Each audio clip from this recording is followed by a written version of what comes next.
Come on, good boy. You gonna back those trailers in for me? Show me what I'm doing wrong.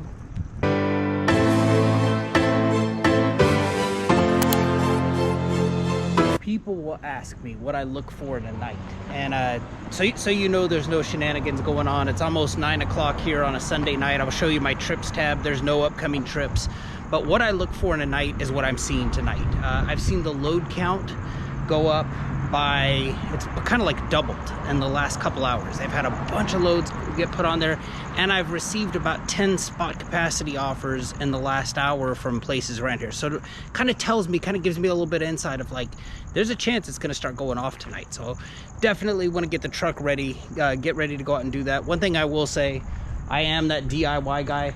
My truck was clean 3 days ago. I park it in a dirt lot. I mean, this is pretty hideous. I got Lou in there barking at me. That's one of the reasons why I don't pay these $80 truck washes. If you're in San Diego, especially like East County, El Cajon area, you're a DIY guy like me, you want to find a place to rinse your truck off. K-Lens out here on Main Street, they do have one stall that will accommodate a semi-truck. So I definitely wouldn't come through here with truck and trailer, but you're bobtailing out this way, you want a good place to clean your truck up at, K-Lens is a spot for that. Night started shaping up quickly. First things first, had to move, I didn't have to, but wanted to get out of that neighborhood that K-Lens is at. It's great if you need to wash your truck. Not the best neighborhood to hang out in. My premonition on tonight may have been a little bit right. I picked up a decent load going up to, going from San 5, I'm out here walking Lou, going from San 5, heading up to Poway, and then back to San 3, I believe one of the Sands. We're getting a new San 6 here. Right down there, so we're gonna have San 5, San 3, and San 6. So a lot going on down there. The problem with that load is it's not until 2:30, so I got kind of a big gap in my night. I replied to some spot capacity. They had another one going from like San 5 to Dib 5. That's the one that's off of the 125 there. It's a quick little run. They say it's 34 miles. If you pay the toll and do it, it's only like 20 miles. I've taken it in the past for like 350, and so they sent out spot capacity. I think it was in like the high 200s somewhere, and I responded back with 300, but my ETA would not be until 6. I definitely wanted to leave a gap in my night for the one that I booked up to Poway, and that one's supposed to end at like 5:59 or 5:50, I think. So wanted to leave a gap for that. Something kind of crazy on the phone. The guy calls me back and he's like telling me about like the Dib 5 load, and he's like, no, we couldn't wait that late on the ETA, but can you take this other one? And I'm like, well, where's the middle stop? Sometimes they do this and you got to look out for this. He's like, can you do this other one for the same rate? And it's like, well, where's the middle stop? You know, because I mean, how many miles is it? That's what I want to know. And he was trying to get me to go to Vista for 350. He goes, well, you wanted the same rate for this one? And it's like, hell no. The other one's like 20 miles round trip. Vista's 106 miles. And Vista easily goes for $600. No, I won't do it for 350. And he's like, well, how much will you do it for? And I was willing to come down to like 550, and he treated me like I called him a bad word. I mean, he's like, it's just too high. That's just too high. It's like, I could show you where I've done Vista before for 550 is easy. I mean, it's just like he was me suggesting 550 for tonight was like too much. So anyway, he ended up he hung up on me, and I don't take stuff like that personally. It's like, okay, cool, I'll talk to somebody else later. It's not a problem. But right now, I haven't actually started my clock yet because I'm not going towards a load. Hopefully I'm not confessing to a crime here. I went and I washed the truck, and I'm gonna start my clock when it's time to head down to Otay. I'll probably head down there. It's 10:28 now. I'll probably start heading down there, shoot for being there around like midnight. So probably in like an hour I'll start it up when I'm actually going down to do a load. But the way I see it is this is all like rinsing off the truck, walking Lou. I'm not officially start working yet, so start the clock when I head down there. More to come on that Poway one, and we'll see what we can build this night into, but as of right now, just looking like the one load. I always flip this camera around here.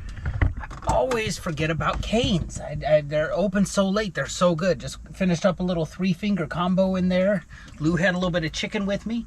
Pulled up here to a car full of high school aged boys out here. As soon as I parked the truck, they're like, hey, do you know anything? Are lot lizards a real thing? And I'm like, without skipping a beat, I'm like, I got one in the truck right now. You want to meet him? And they're like, him? And it's like, Lou, come here. Comes out of the truck. They got a kick out of him. Blood lizards aren't my thing. I hope, hopefully they left here knowing that. Yeah, just not really what I'm out here, not what I'm about. But anyway, it's just funny, you know, young men see somebody in a truck, and the first thing they go to is lot lizard. I'm not going to hate on them for that. I was a high school student once too, so yeah, I know where the mind goes. But just waiting here. The only thing I could add to my night now. So right now I just have the one load going from Otay to Poway. The only thing I could add to this, it's 11:25 right now. If they put like a Poway DSD4 going down to Otay, I could take that and still have time to do it and basically get paid on the way down there. If not, I'll just go down to Otay. But gonna sit back here and do some video editing for probably the next hour, and then get to Otay on time. It's a 6 a.m. pickup time for 475. Yes. For 475. Yes. Okay. Yeah, it's pickup was 6 a.m. and the amount was like $475. That's correct. My premonition on the night that tonight was going to go off might not have been wrong. Not bragging on this at all, but got $1,000 on the books. Took that first one off a spot, 525 to head up to Poway. Always try to be friendly with those people on the phone. The guy before, you know, is like, I know sometimes they're rude, sometimes we're rude. I just try to stay, you know, professional, everything like that. Same guy calls me back. He's like, we got another one, but we can't go as high. He wanted to come down to 400. I was like, I started doing the quick math in my head. I'm like, I was thinking to myself, that 475 adds up to 1,000 on the screws. And it's like, what about 475? So he ended up coming up to that.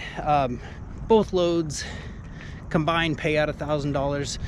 Excited. Haven't started my clock yet. It's about 12:30. Gonna start the clock and we head down to Otay. Lou and I are just out here getting all the last minute poops and peas out here in our little Rancho San Diego Center. Had a wonderful little meal over there at the Canes. I always forget that Canes is open late night. I think they're open till like 3 o'clock, and it's right by me. I always forget that. So Lou had some chicken, I had some chicken, and we're just gonna finish this little walk and start work. I will point out here, you know, other jobs I've had, I know my kids, I look at this job from my kids' perspective. They're like, well, Dad leaves and he comes back like 10 hours later. Yeah, but I'm not like, I don't feel like this is work right now. I mean, I'm walking around a parking lot with my dog. I mean, if I didn't have the truck with me, I might be doing this in my regular life too. My house is like 4 miles that way. And I'm just out here dicking around with my dog in the middle of the night. So. Lou, are you ready to go to Otay? Are you ready to go to Otay, you good boy? Yes, we are. Let's go to Otay. Come on, good boy. Come on, good boy. You gonna back those trailers in for me? Show me what I'm doing wrong. All right, just got the courtesy call. Sometimes it kind of cracks me up though. You know, it got here at like 4:30 for like a 6 a.m. departure time. It's now 5:32. Or I'm sorry, I got here at 4:30 for a 6 o'clock arrival time with like a 7 o'clock departure time. The thing comes up in the app right away saying, ready at dock door 121. And within like 30 seconds, I get a call. That's why the AirPods are in. I get a call saying, hey, this is Amazon calling to let you know the trailer's ready. So it's kind of like, I appreciate the call on one side, but then it's like, you know, give me 2 minutes. I just need 2 minutes to start getting over there. But it just, you know, they sometimes will do that. It's something to kind of prepare for. Like, they kind of make you feel like you dropped the ball, and it's like you literally let me know like 30 seconds ago, and I'm going there now. But anyway, that will happen. Heading to dock door 121, getting ready to take this second trip up to Poway.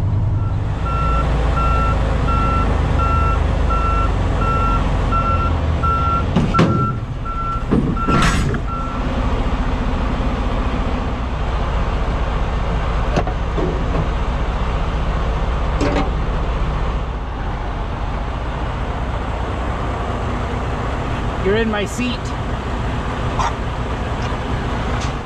I never want to come across as like big swinging D, let me tell you how to be a trucker. I haven't been a trucker long enough to hand out that kind of advice. But as far as closing up the doors, I can tell you one place you do not want to do it. It's kind of a dick move, and that is in the exit line. So many people wait to do this until they're at the exit line, and it just slows everything down. I know you more experienced truckers. 2 carts. Yeah. This is the load. Yeah, but the you more experienced truckers will know this. It's just one of those things. When I got into this, I was an absolute noob and didn't know where, and I just kind of paid attention to other people, and I know that people frown on the guys who wait till they're in the exit line to be like, oh, I gotta close up the back. So find a place in the yard. You can see where I'm at. I'm kind of out of the way of everything, not blocking anybody. I'm avoiding those pinch points that they tell us to avoid, but just find a place in the yard where you're not in anybody's way, and that's an ideal place to close up the back. The night's winding down, the sun's coming up. I don't think I'm gonna get any more work. I'm content with what I've done. Got my first schedule change last night. I've heard about these, never experienced one firsthand. I work real hard at night to either stay on, or I try to stay ahead of schedule. I mean, I put off stuff like eating, going to the restroom, that type of stuff, and I just try to this is Lou down here snorting. I don't know if you can see him or not, but I work really hard to stay ahead of schedule. And so what happened is I was checking into Poway DSD8, and it says like arrival successfully detected, and it came up with another little window saying schedule change. So you're aware of what these are. These are, if Amazon sees that you're like ahead of schedule, they kind of reserve the right to say, hey, we're changing it and we're up in the arrival time. I believe my old arrival time was around like 10:15. I think they bumped it up by like an hour. Here I talk about getting screenshots. I didn't have a screenshot of what the original one was, but the new arrival time back down in Otay was 9:17. Doesn't matter if you like it, don't like it. I mean, there's things about it I don't like. I'll get into that in a minute, but they basically say like, they send it over to you, and it's like you have to accept it like it's a new trip. There's no option to say like no. There's no option to say, you know, anything like that. They just say like, hey, this is the new arrival time, and your only option there is to accept. So I'm glad I could do that for them. What the part that I don't like about, and you know, my feelings on it don't really matter. I mean, the important thing is you know that they do it, but it's like, you know, if I did have something like if I had worked to get ahead of schedule to, you know, maybe do something else, or not another job, but like let's say I was like gonna eat breakfast, or let's say I was gonna like, you know, meet a friend for lunch or something like that, that might put a damper on that. It would be nice to be asked rather than to just be told. And then, you know, the other flip side of it, and I understand I'm working for them, they make the rules, that's cool, but the other flip side of that is, if they said 9:17, 9:15, whatever the time was, and let's say something comes up like traffic or freeway closure or something like that, and I get there at 1 minute past their new scheduled arrival time, but still ahead of the original scheduled time, are they going to hold that against me? Is that going to be a performance dispute? I mean, I have more questions on this than I have answers. Anyway, my point in telling you was, I got my first schedule change. Didn't really care for it, but I was still able to get it done. I still arrived back where I was supposed to, like an hour before the new scheduled arrival time. So they can do that. These last 3 days I've worked for Amazon have just been an experiment, really. I kind of started a week ago saying, like, I want to start seeing if it's possible to still make money, given this new policy change actually goes into effect today, July 1st. Originally it was July 8th. They bumped it up to the 1st, and you know, I covered it in a prior video where it was like, you know, is it possible, or like they've taken away the late truck reason of a prior Amazon stop. So what I've historically done is, you know, watch the load board for a long time, strung together a night of like little shifts to total a bigger amount, and made my night worthwhile. With this new, since you can no longer say a prior Amazon stop is the reason for you being late to a new one, it kind of takes away the whole point of watching the load board all day. Because it's, you know, if you, let's say you leave yourself that hour gap between loads, and the load number 1 runs over by an hour and a half, well, now you're late to load number 2. In the past, you could always say like, hey, Amazon, that was a problem that you created. Obviously, I would have been here on time, but because your first load ran over for reasons that are under your control, like you're out of trailers, or they took too long loading the trailer, you know, this type of stuff like that, you could always use that as an excuse. I've gone over the last week, I've only thrown 3 days at Amazon. I've got a lot going on with my dad. I've got a lot going on, you know, with his appointments. Spending time with him, to me, is the most important thing right now. So I haven't really worked a lot, but I am happy to report that of the 3 days I threw at this, I feel like all three have been successful. I mean, I feel like a lot of truckers always kind of focus on that $1,000 a day. I've averaged just over $1,000 a day. This the first one I did, it was that night that I went to Chino, grabbed a little local load up there in the Inland Empire, going from like Moreno Valley back to Chino, picked up the trailer recovery on the way home, and then did that third-party site. Almost ran out of hours of service on that one. That was like 16 hours on duty, or almost 16 hours on duty, and like 11 and a half hours of driving. That was a success. There was the other night where I did, what was it? I did a trip up to Poway, and then I was supposed to do 2 back and forths over to TIJ5, but one got canceled. I think that came in just under $1,000. That was like 10 hours of on duty and only like 2.5 hours of driving. And then last night was, I mean, $1,000 right on the screws. It was booked the one Poway one for $525, got the other Poway one for $475, $1,000 on the screws. That was about 6 hours of on duty and 4 hours of driving. I'm gonna call it quits here. I'm gonna go kind of take Lou for a walk over here where they're building the new Sand 6. Check that thing out. And but you know, is a sample size of only 3 nights. Is it? Am I ready to say, yeah, it's possible? It might be. I hope it is. But you know, I am excited that I've tried this on 3. I've tried it on 3 nights, and all 3 nights so far I've been successful doing it. So we'll see what the future brings. I hope this video serves you well. Appreciate you for watching. Take care.